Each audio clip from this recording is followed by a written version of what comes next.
अस्सलामु अलैकुम, सत श्री अकाल, गुड इवनिंग, आदाब। मैं ज़फ़र हसन करीमी आपके खिदमत में हाज़िर हूँ एक नए उन्वान के साथ, नए मौजू के साथ।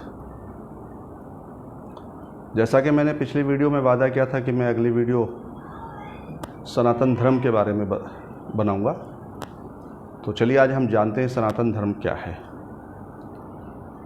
देखिए, जैसा कि आपने सुना है हमेशा कि जो हमारे यहाँ हिंदुस्तान में जो हिंदू भाई रहते हैं वो अपने आप को आमतौर से हिंदू कहते हैं, और हमें ये भी पता है कि सुप्रीम कोर्ट ने ये कहा कि हिंदू कोई मज़हब नहीं है, ये ज़िंदगी जीने के एक तरीक़ा है, एक शैली है जीवन जीने का। तो इनके जो ब्राह्मण वगैरह हैं, पंडित हैं, जो इनके मज़हब के जो बड़े जानकार हैं, वो कहते हैं कि असल मज़हब का नाम है सनातन धर्म। सनातन संतों से बना है, ऋषियों और मुनियों का धर्म। तो सनातन धर्म में और इस्लाम में क्या सिमिलरिटीज़ है, यकसानियत क्या है, आज हम उस पर बात करते हैं। दुनिया में बहुत कम लोग हैं जो इस हकीकत को जानते हैं, इस राज को जानते हैं कि इस्लाम ही जो है सनातन धर्म है। आपको सुन करके हैरानी हो रहेगी,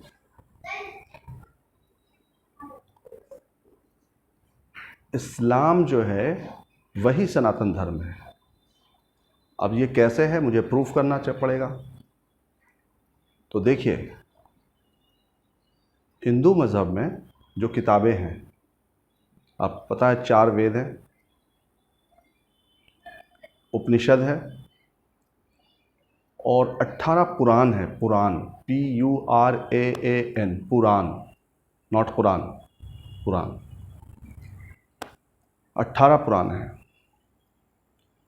चारों वेदों के अंदर किसी भी वेद में कहीं भी मूर्ति पूजा की या मंदिर का जिक्र नहीं है। पहली चीज़, इस्लाम में भी नहीं है। दूसरी चीज़, जो 18 पुराण हैं, उन 18 पुराण में 3 पुराण बहुत मशहूर हैं, जिसमें से एक है कल्कि पुराण। इन 3 पुराण के अंदर जिन लोगों को मेरी बात पर डाउट हो, शक हो, वो पढ़ सकते हैं। संस्कृत में है, आप अपने संस्कृत के जो बड़े माहिर हैं उनसे आप पढ़वाइए, उनसे पूछ लीजिए उनसे, भाई ट्रांसलेट करके दे दें आपको कि क्या लिखा है, जो मैं बोल रहा हूँ हर्फ हर्फ मिलता है कि नहीं। उस पुराण के अंदर 64,000 नबियों का जिक्र है, 64,000 प्रॉफिट्स।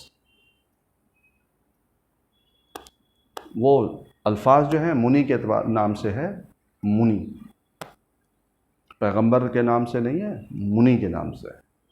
ठीक है साहब।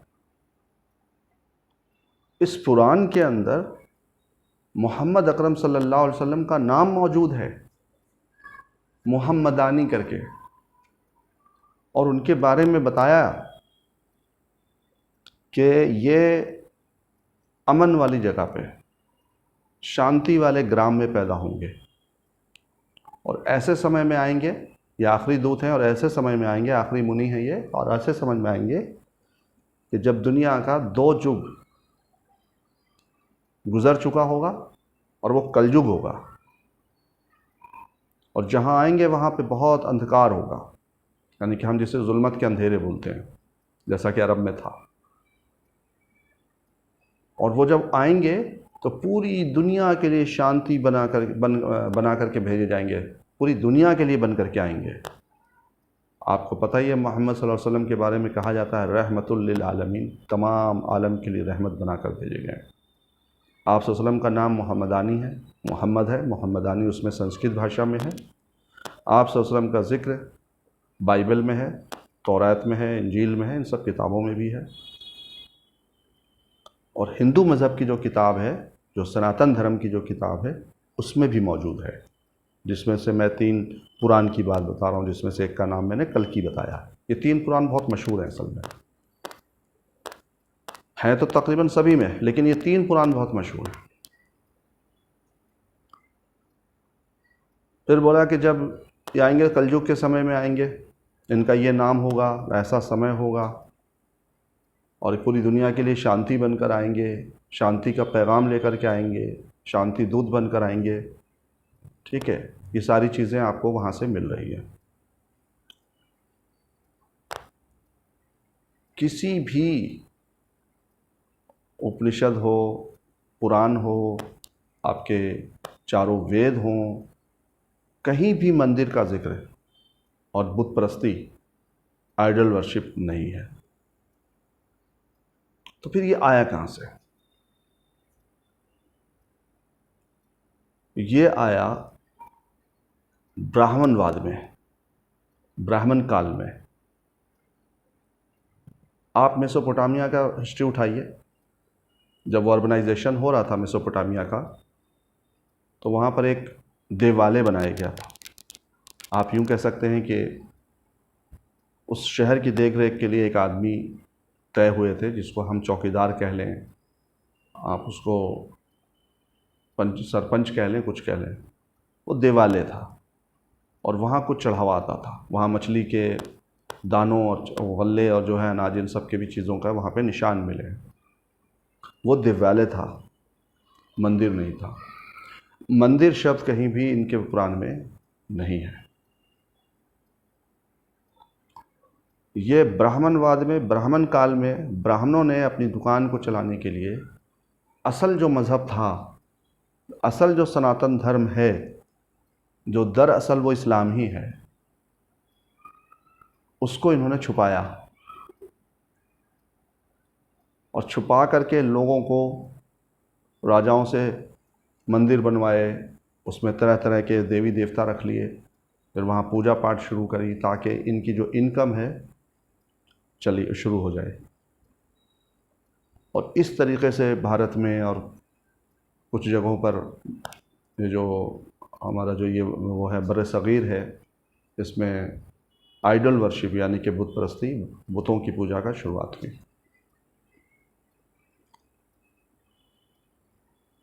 फिर उन्होंने क्या करा कि भाई अपनी कमाई के लिए ज़्यादा से ज़्यादा त्यौहार बना दिए। भाई शनिवार को ये करना है, और रविवार का ये, और मंगलवार का ये, और ये नहीं करना और वो नहीं करना। इन्होंने अपने मज़हब के लोगों से असली मज़हब को छुपा करके एक नए मज़हब को हिंदू मज़हब के रूप में पेश किया ताकि इनकी दुकान जो है चलती रहे। ये अपने मज़हब के लोगों को कभी अपने मज़हब की सच्चाई, जो सनातन धर्म है, उसकी सच्चाई नहीं बताते, और ना कोई आम आदमी बेचारा जानने की कोशिश करता है। और सबसे अजीब बात यह है कि जिन लोगों को अपने मज़हब के बारे में नहीं पता है, उनको यही नहीं पता है कि उनका मज़हब हिंदू मज़हब है या सनातन धर्म है, वो इस्लाम के खिलाफ खूब बोलते हैं।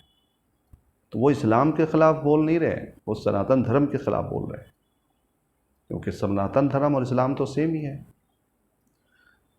64,000 नबियों का मैंने बताया कि ज़िक्र है।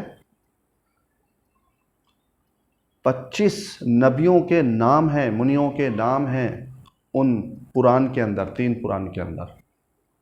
जिन 25 नबियों का नाम कुरान करीम में मौजूद है। देखिए क्या सिमिलरिटीज़ है। जो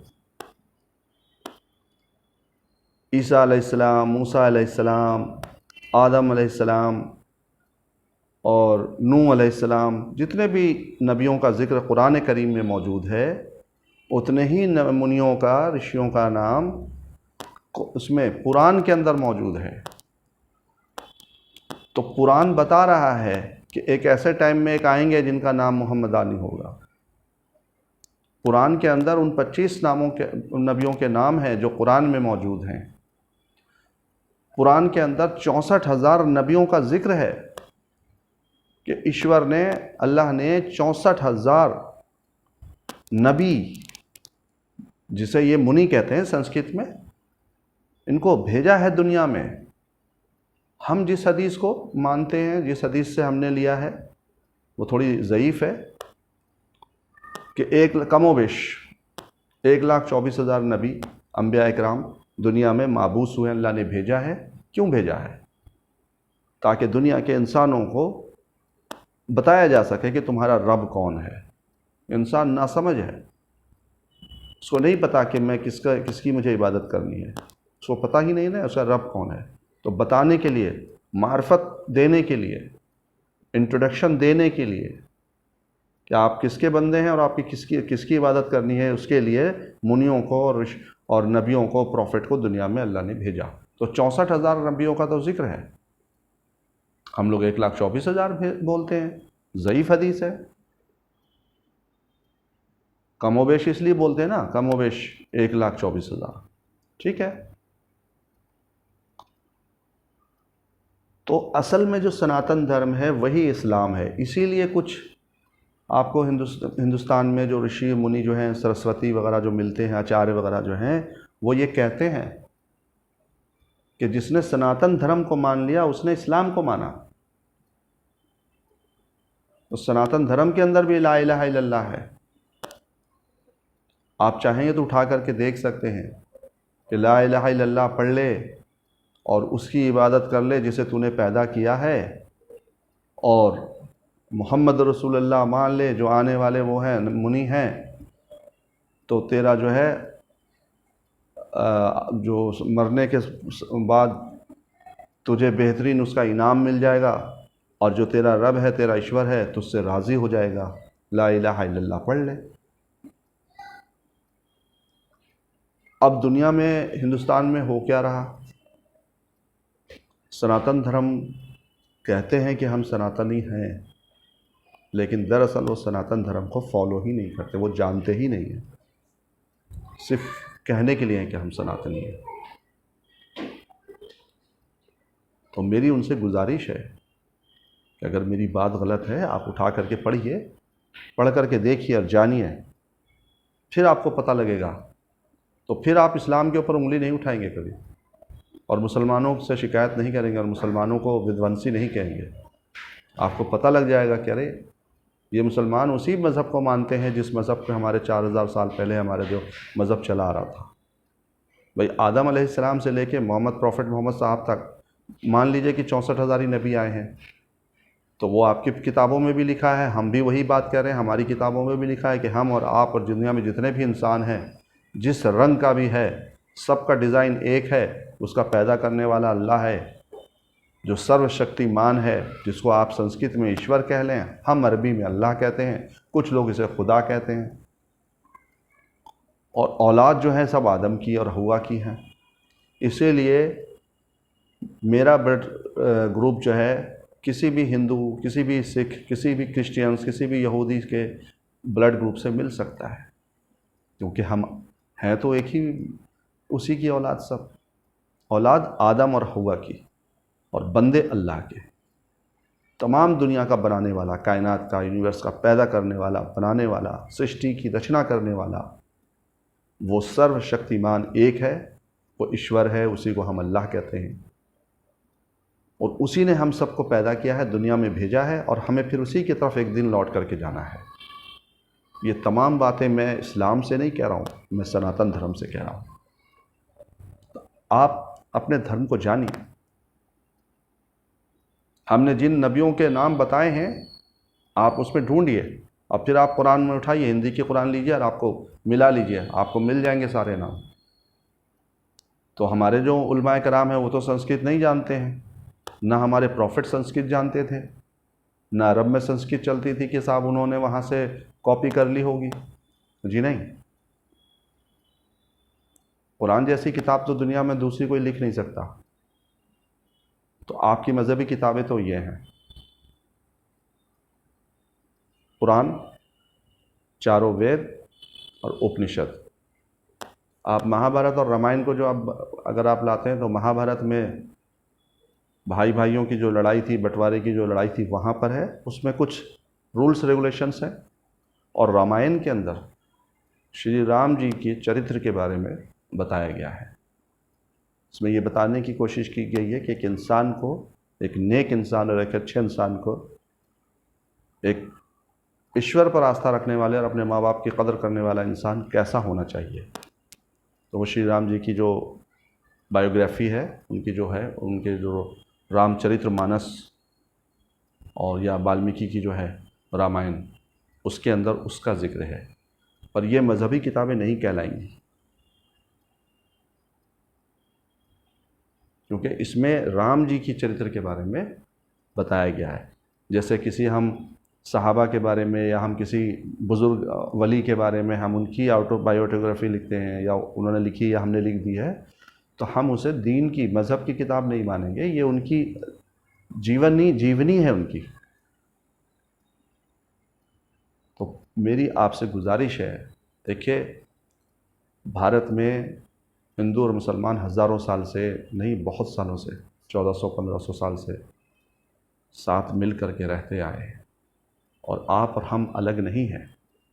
बहुत से लोग कहते हैं मुझे उस पर फेसबुक पर या मुझे यूट्यूब पर कि तुमने पंथ बदल लिया। हमने पंथ नहीं बदला, हमारा और आपका पंथ एक ही है, हमारा और आपका पैदा करने वाला भी एक ही है।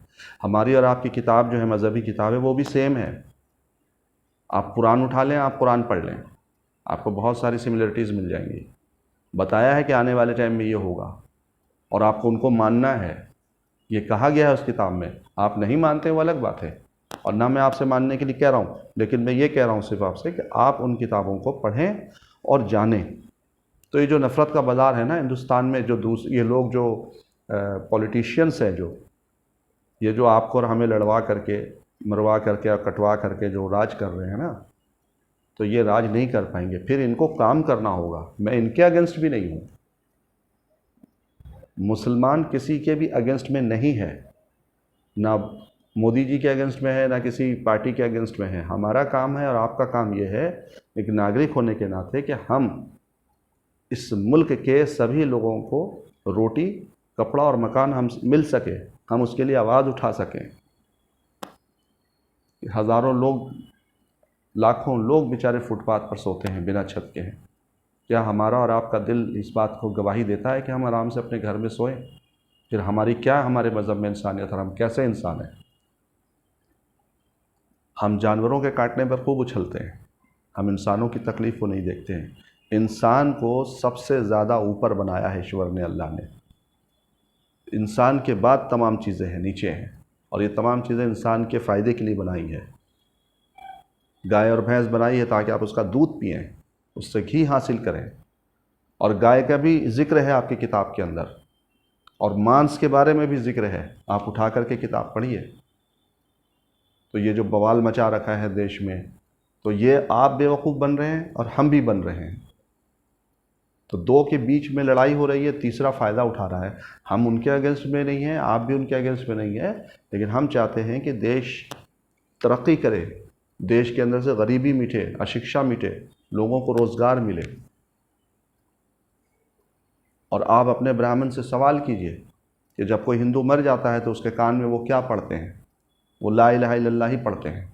आप उठाइए और अपनी किताबों में से देखिए। इस वीडियो में मैं इतनी ही बात अभी रख रहा हूँ। आइंदा वीडियो में मैं आपको फिर मुकम्मल बात लेकर आऊँगा दूसरे एपिसोड में। जब तक आप लोग सब सही से रहें, सुरक्षित रहें, सेफ़ रहें। मेरी दुआ है अल्लाह से, मेरे देश को अल्लाह खूब तरक्की दे, खूब कामयाबी, कामरानी अता फ़रमाए सबको रोज़गार मिले, कोई भूखा ना मरे, कोई परेशान ना हो, जितने बीमार हैं अल्लाह उनको शिफ़ा दे। चलिए, जय हिंद।